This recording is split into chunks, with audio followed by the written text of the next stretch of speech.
بسم الله الرحمن الرحيم. ألف لام را، تلك آيات الكتاب المبين. إنا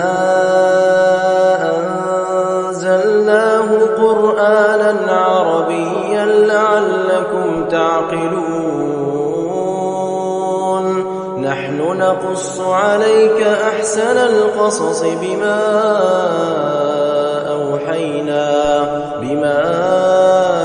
أوحينا إليك هذا القرآن وإن كنت من قبله لمن الغافلين. إذ قال يوسف لأبيه يا أبت إني رأيت 11 كوكبا والشمس والقمر رأيتهم لي ساجدين. قال يا بني لا تقصص رؤياك على إخوتك فيكيدوا لك كيدا إن الشيطان للإنسان عدو مبين. وكذلك يجتبيك ربك ويعلمك من تأويل الأحاديث ويتم نعمته عليك وعلى آل يعقوب كما أتمها على أبويك من قبل إبراهيم وإسحاق إن ربك عليم حكيم. لقد كان في يوسف وإخوته آيات للسائلين إذ قالوا ليوسف وأخوه أحب إلى أبينا منا ونحن عصبة إن أبانا لفي ضلال مبين. اقتلوا يوسف أو اطرحوه أرضا يخل لكم وجه أبيكم وتكونوا من بعده قوما صالحين. قال قائل منهم لا تقتلوا يوسف وألقوه في غيابة الجب يلتقطه بعض السيارة إن كنتم فاعلين. قالوا يا أبانا ما لك لا تأمنا على يوسف وإنا له لناصحون. أرسله معنا غدا يرتع ويلعب وإنا له لحافظون. قال إني ليحزنني أن تذهبوا به وأخاف أن يأكله الذئب وأنتم عنه غافلون. قالوا لئن أكله الذئب ونحن عصبة إنا إذا لخاسرون. فلما ذهبوا به وأجمعوا أن يجعلوه في غيابة الجب وأوحينا إليه لتنبئنهم بأمرهم هذا وهم لا يشعرون. وجاءوا أباهم عشاء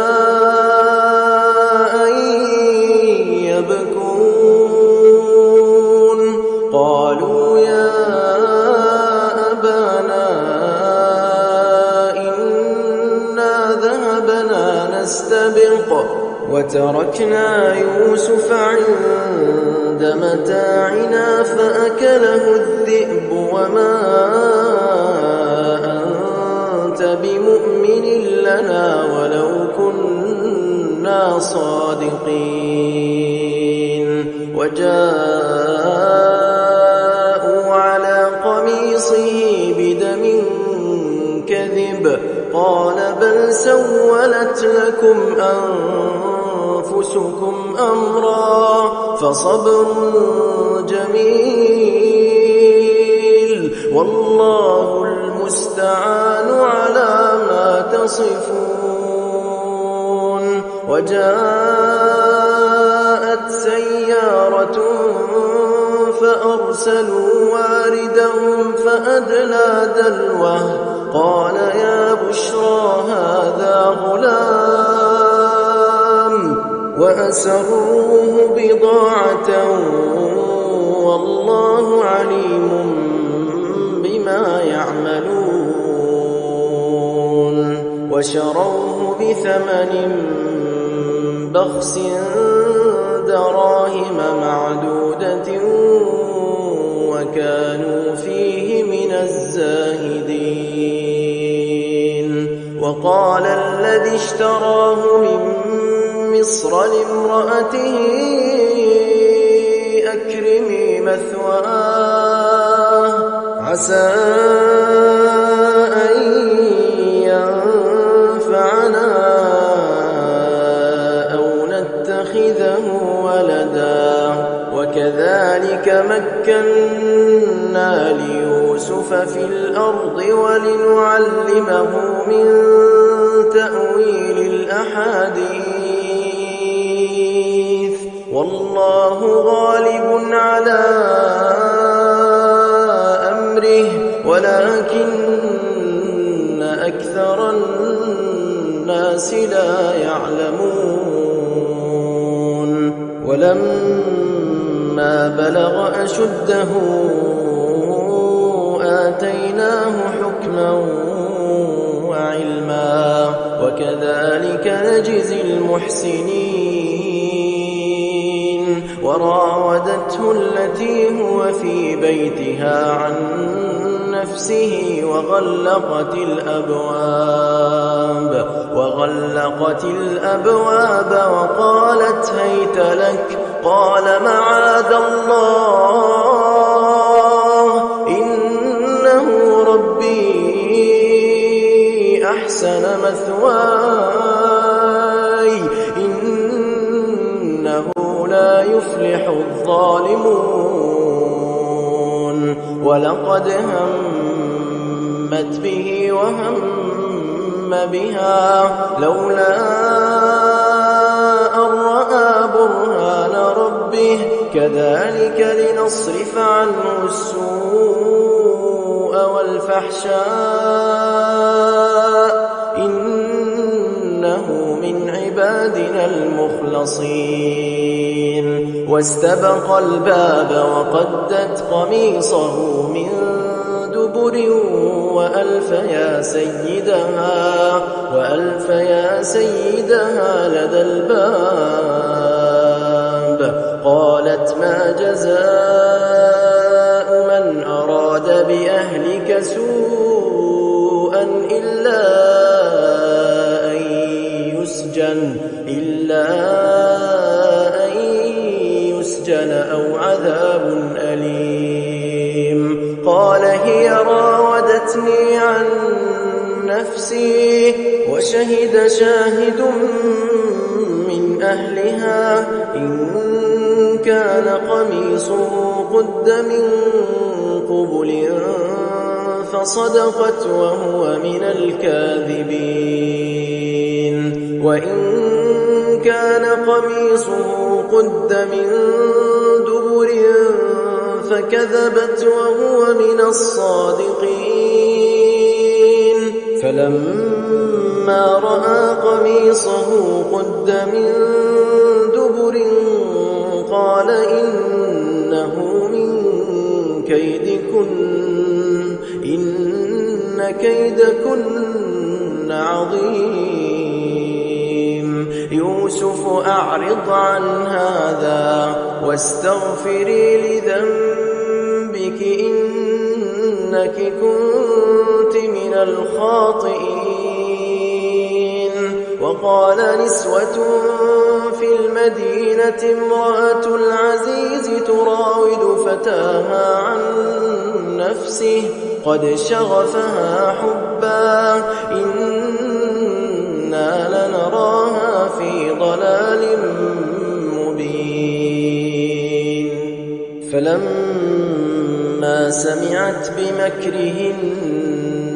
أرسلت إليهن وأعتدت لهن متكئا وآتت كل واحدة منهن سكينا وقالت اخرج عليهن فلما رأينه أكبرنه وقطعن أيديهن وقلن حاش لله ما هذا بشرا إن هذا إلا ملك كريم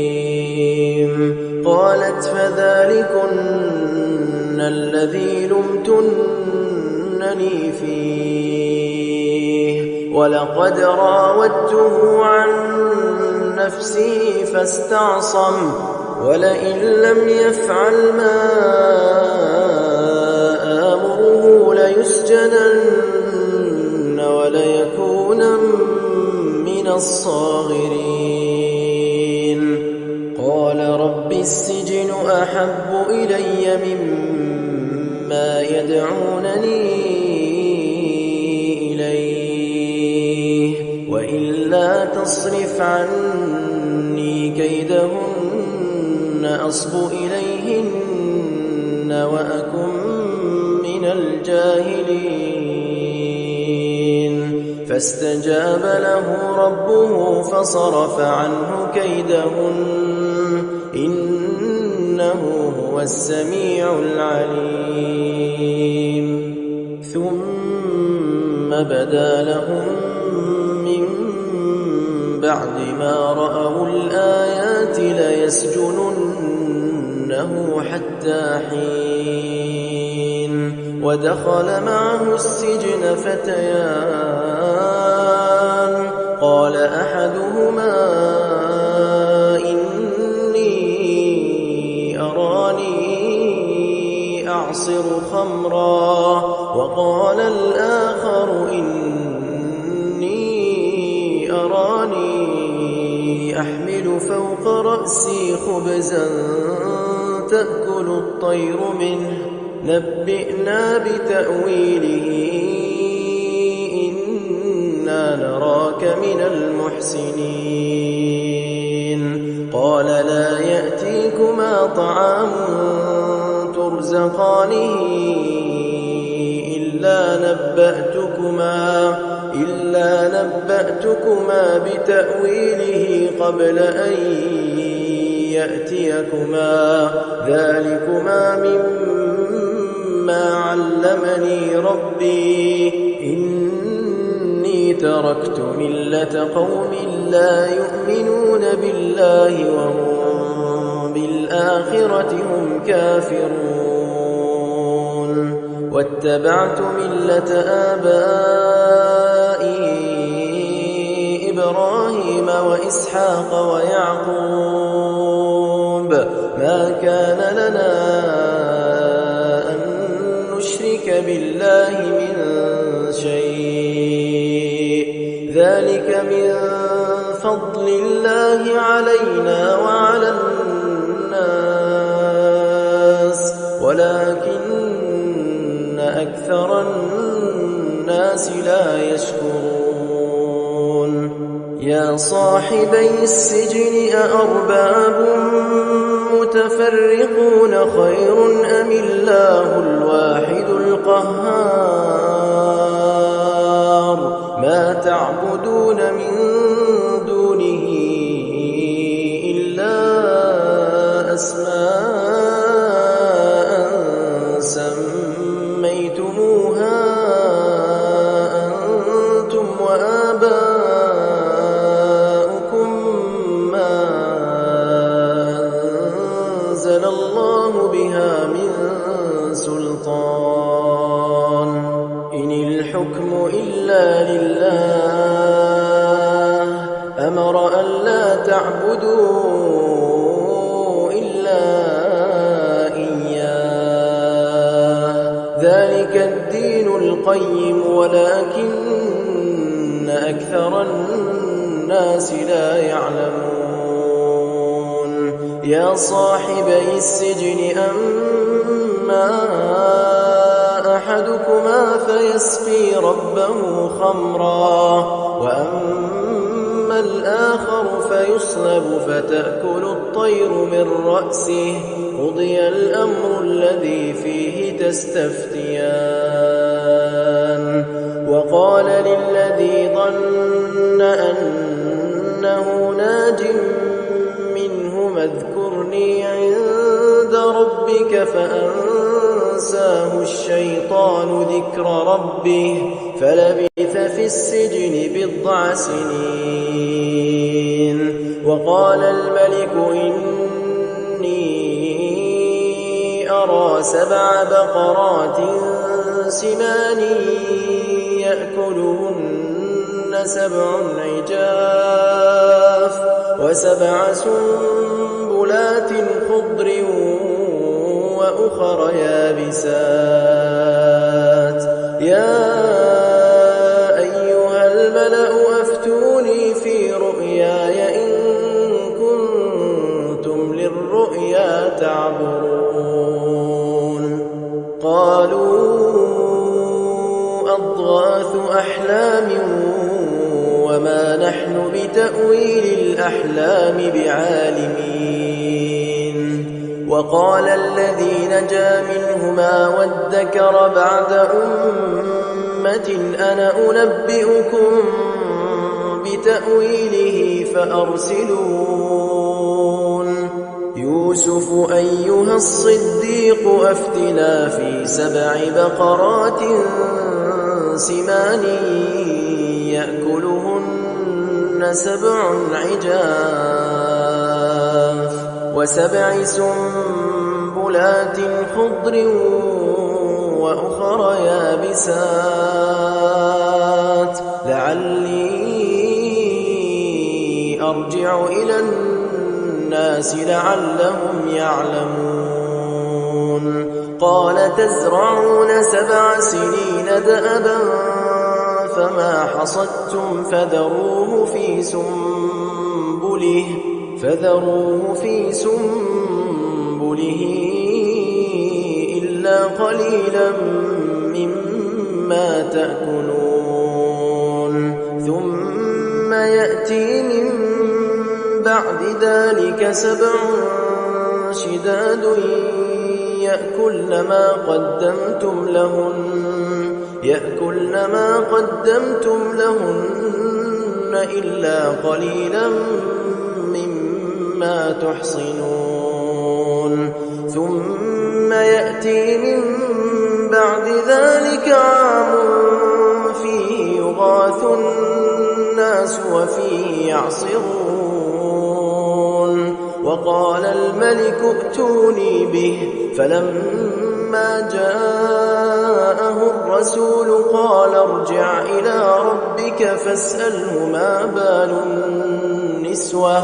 فاسأله ما بال النسوة اللاتي قطعن أيديهن إن ربي بكيدهن عليم قال ما خطبكن إذ راوتن يوسف عن نفسه قلن حاش لله ما علمنا عليه من سوء قالت امرأة العزيز الآن حصحص الحق أنا راودته عن نفسه وإنه لمن الصادقين ذلك ليعلم أن أخنه بالغيب وأن الله لا يهدي كيد الخائنين.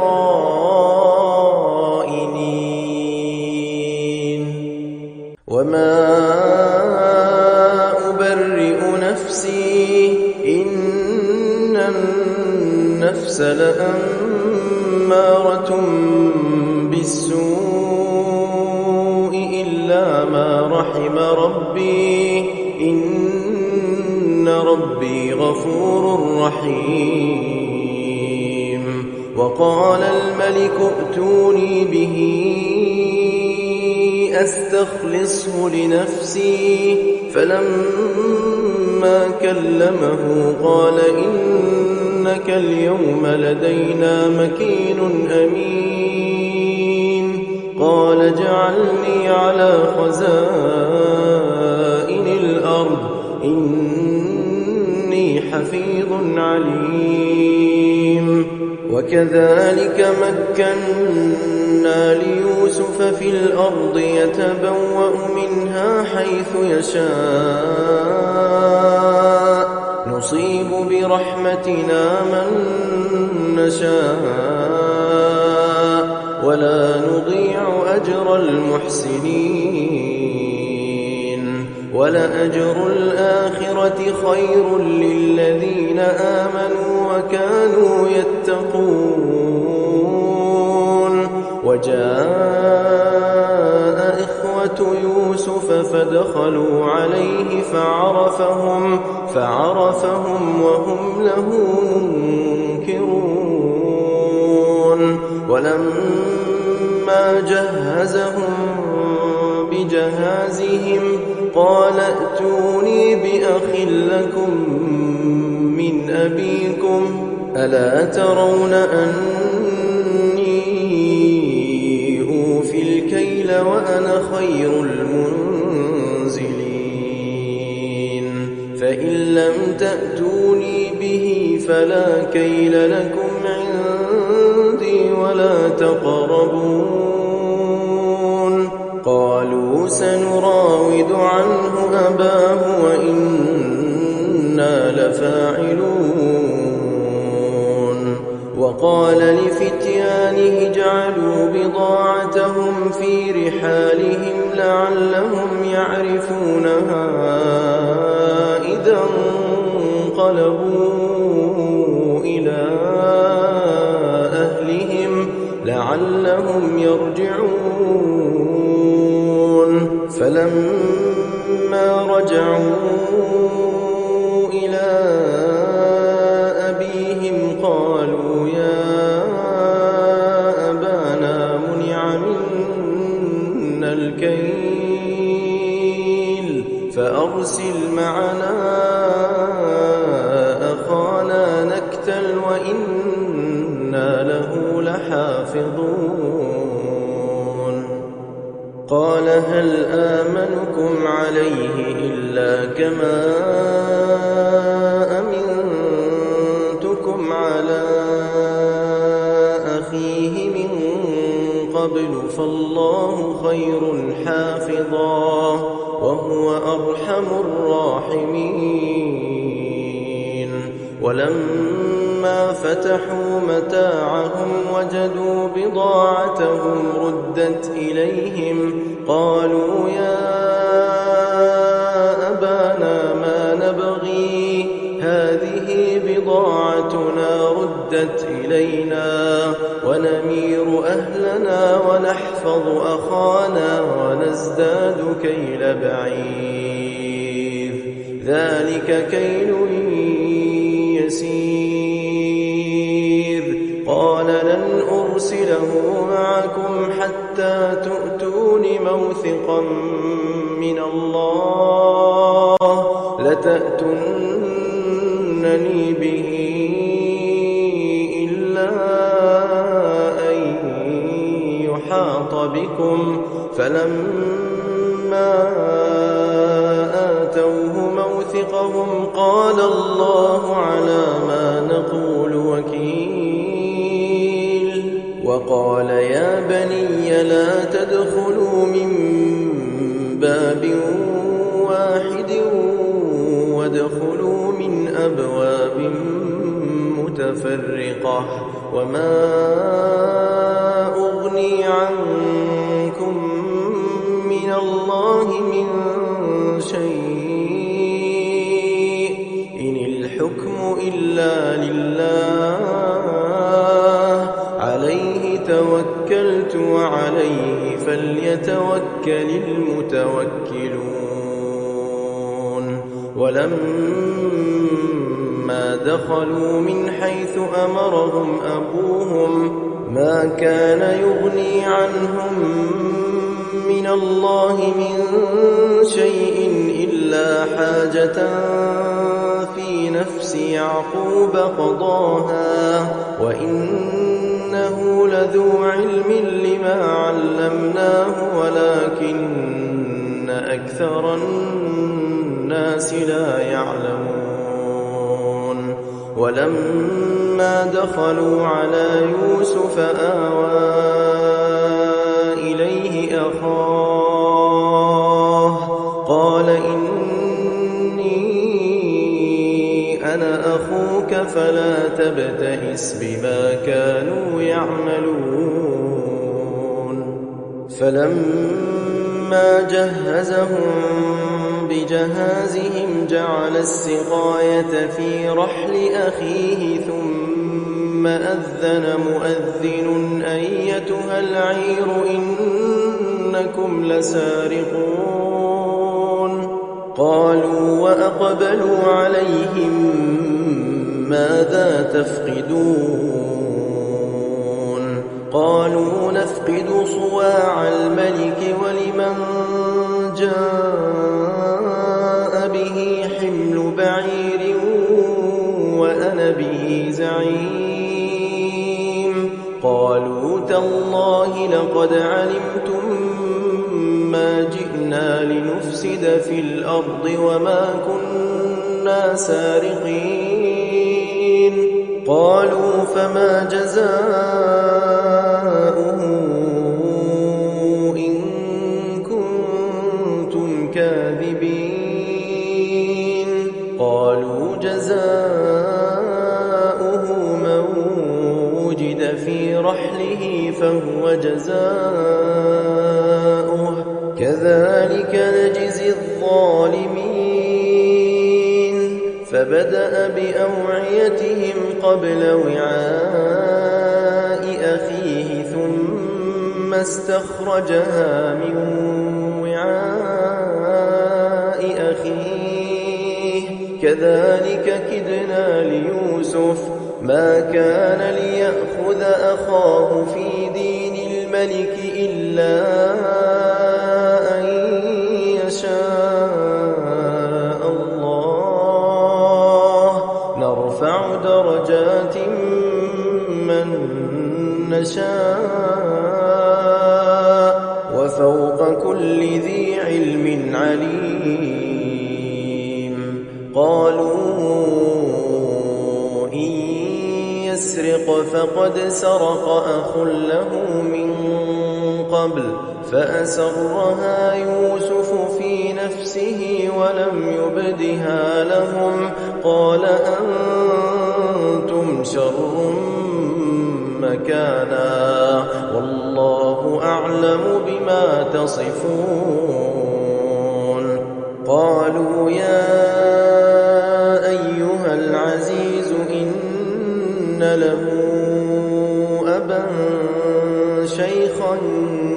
كبيرا فخذ أحدنا مكانه إنا نراك من المحسنين قال معاذ الله أن نأخذ إلا من وجدنا متاعنا عنده إنا إذا لظالمون فلما استيئسوا منه خلصوا نجيا قال كبيرهم ألم تعلموا أن أباكم قد أخذ عليكم موثقا من الله ما فرطتم في يوسف فلن أبرح الأرض حتى يأذن لي أبي أو يحكم الله لي وهو خير الحاكمين. ارجعوا إلى أبيكم فقولوا يا أبانا إن ابنك سرق وما شهدنا إلا بما علمنا وما كنا للغيب حافظين. واسأل القرية التي كنا فيها والعير التي أقبلنا فيها وإنا لصادقون. قال بل سولت لكم أنفسكم أمرا فصبر جميل عسى الله أن يأتيني بهم جميعا إنه هو العليم الحكيم. وتولى عنهم وقال يا أسفا على يوسف وابيضت عيناه من الحزن فهو كظيم. قالوا تالله تفتأ تذكر يوسف حتى تكون حرضا أو تكون من الهالكين. قال إنما أشكو بثي وحزني إلى الله وأعلم من الله ما لا تعلمون. يا بني يذهبوا فتحسسوا من يوسف وأخيه ولا تيأسوا من روح الله إنه لا ييأس من روح الله إلا القوم الكافرون. فلما دخلوا عليه قالوا يا أيها العزيز مسنا وأهلنا الضر وجئنا ببضاعة مزجاة فأوف لنا الكيل وتصدق علينا إن الله يجزي المتصدقين. قال هل علمتم ما فعلتم بيوسف وأخيه إذ أنتم جاهلون؟ قالوا أئنك لأنت يوسف؟ قال أنا يوسف وهذا أخي قد من الله علينا إنه من يتق ويصبر فإن الله لا يضيع أجر المحسنين. قالوا تالله لقد آثرك الله علينا وإن كنا لخاطئين. قال لا تثريب عليكم اليوم يغفر الله لكم وهو أرحم الراحمين. اذهبوا بقميصي هذا فألقوه على وجه أبي يأت بصيرا وأتوني بأهلكم أجمعين. ولما فصلت العير قال أبوهم إني لأجد ريح يوسف لولا أن تفندون. قالوا تالله إنك لفي ضلالك القديم. فلما أن جاء البشير ألقاه على وجهه فارتد بصيرا قال ألم أقل لكم إني أعلم من الله ما لا تعلمون قالوا يا أبانا استغفر لنا ذنوبنا إنا كنا خاطئين قال سوف أستغفر لكم ربي إنه هو الغفور الرحيم فلما دخلوا على يوسف آوى إليه أبويه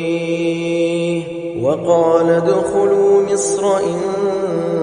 شاء الله آمنين ورفع أبويه على العرش وخروا له سجدا وقال يا أبت هذا تأويل رؤياي من قبل قد جعلها ربي حقا وقد أحسن بي إذ أخرجني من السجن وجاء بكم من البدو من بعد أن نزغ الشيطان بيني وبين إخوتي إن ربي لطيف لما يشاء إنه هو العليم الحكيم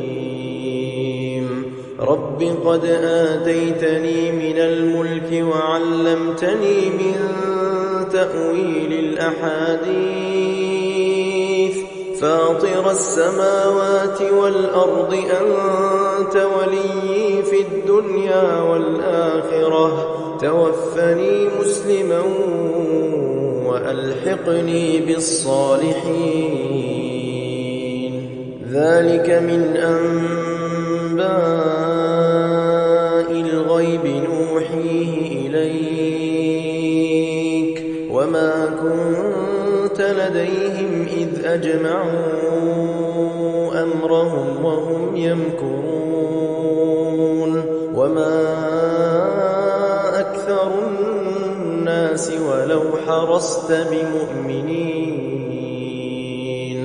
وما تسألهم عليه من أجر إن هو إلا ذكر للعالمين وكأي من آية في السماوات والأرض يمرون عليها وهم عنها معرضون وما يؤمن أكثرهم بالله إلا وهم مشركون أفأمنوا أن تأتيهم غاشية من عذاب الله أو تأتيهم الساعة بغتة وهم لا يشعرون قل هذه سبيلي أدعو إلى الله على بصيرة أنا ومن اتبعني وسبحان الله وما أنا من المشركين وما أرسلنا من قبلك إلا رجالا نوحي إليهم من أهل القرى أفلم يسيروا في الأرض فينظروا كيف كان عاقبة الذين من قبلهم ولدار الآخرة خير للذين اتقوا أفلا تعقلون حتى إذا استيأس الرسل وظنوا أنهم قد كذبوا جاءهم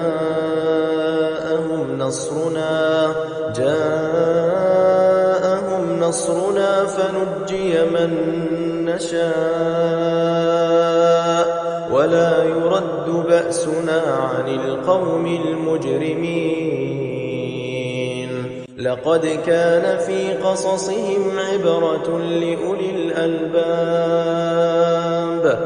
ما كان حديثا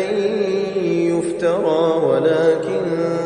تصديق الذي بين يديه وتفصيل كل شيء وهدى ورحمة لقوم